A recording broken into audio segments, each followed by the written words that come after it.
Hey, we're on chapter 7. I was thinking of handwriting without tears. We're on chapter 7 of Earthquakes in the Early Morning, and it's called Dynamite. We better be careful, said Annie.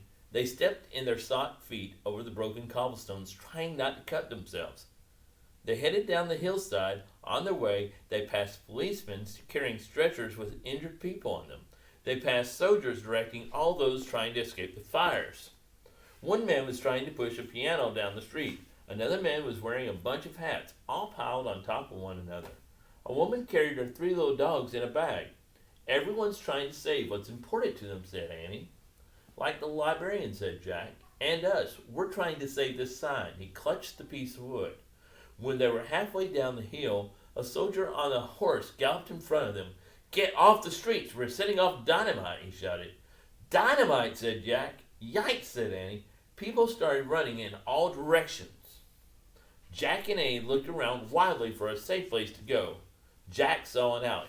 There, he said. They ran into the alley and crouched on the ground. Jack reached into his bag for the research book.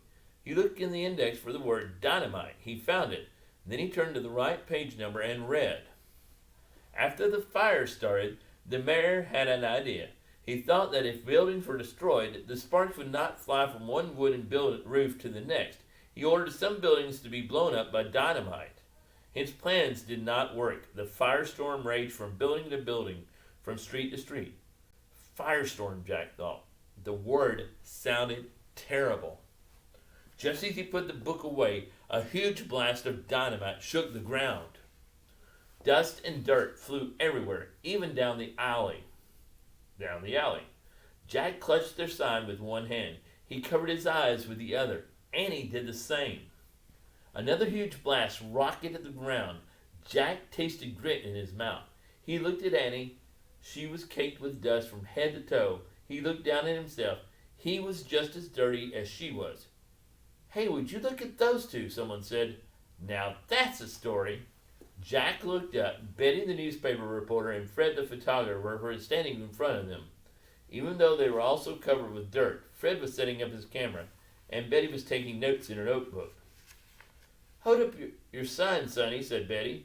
Too stunned to say anything, Jack held up the sign with a poem about hope. Fred took a picture. Another dynamite blast shook the ground. Come with us. We're headed for the park, said Betty. We can't. We're on our way to our parents, said Annie. Well, get going and be careful, said Betty. Let's beat it, Fred. The photographer grabbed his camera equipment and the two of them rushed off. I don't think Betty and Fred recognized us, said Annie. I don't recognize us, said Jack. Another blast shook the ground. Come on, said Annie. Let's beat it. Jack and Annie jumped up. Jack put their sign in his bag. Then they started back down the hill. And that's the end of chapter 7.